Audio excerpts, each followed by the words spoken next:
இன்றே டவுன்லோட் செய்து உங்கள் ஃபேவரட் ஷோக்களை என்ஜாய் பண்ணுங்க.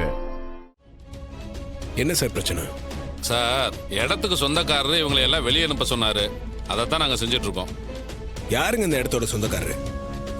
இவர் தான் இடத்துக்கு சொந்தக்காரர். என்னது இடத்துக்கு சொந்தக்காரர் இவரா? ஆமா சார், இடத்துக்கு சொந்தக்காரர் இவரு தான் சார். சார், அதெல்லாம் முன்னாடி. இப்ப இந்த இடத்துக்கு சொந்தக்காரே நான் தான். இந்த இடம் எங்க அப்பா பேர்ல இருக்கு. அப்பா இறந்துட்டாரு.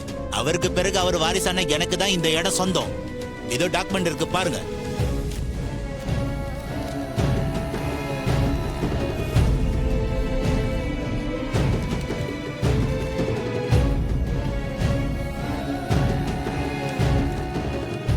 சார், டாக்குமெண்ட் இவரோட அப்பா பேர்ல தான் இருக்கு. சட்டப்படி இந்த இடம் அவருக்கு தான் சொந்தம். இந்த இடத்தை எழுதி கொடுத்துட்டு இப்ப எதுக்கு தகராறு பண்றீங்க? சார், இந்த இடத்த நான் யாருக்கும் எழுதி கொடுக்கல. சேட்டு கிட்ட அடமானம் மட்டும்தான் வச்சேன். அவர் இப்போ உயிரோட இல்ல.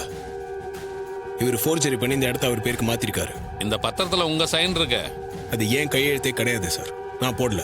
சார், நீங்க சொல்றத நான் எப்படி சார் நம்புறது? நீங்க இதெல்லாம் கோர்ட்ல வச்சுதான் பேசி தீக்கணும். இந்த டாக்குமெண்ட் இவரோட அப்பா பேர்ல இருக்கு. அதை வச்சுதான் நான் ஆக்ஷன் எடுக்க முடியும்.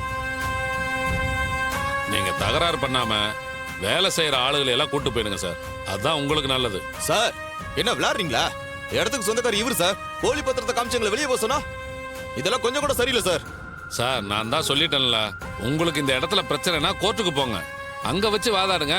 இப்ப இந்த இடத்த காலி பண்ணுங்க. காலி பண்ணா என்ன சார் பண்ணுவீங்க? அப்புறம் போலீஸ் யாருன்னு நாங்க காட்ட வேண்டியதா இருக்கும்.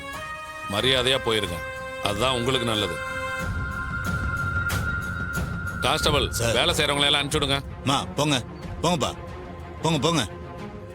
கிளம்புங்க. நீங்களும் கிளம்புங்க சார். சார், இதெல்லாம் ரொம்ப அநியாயம் சார். ரொம்ப அராஜகம் பண்றீங்க.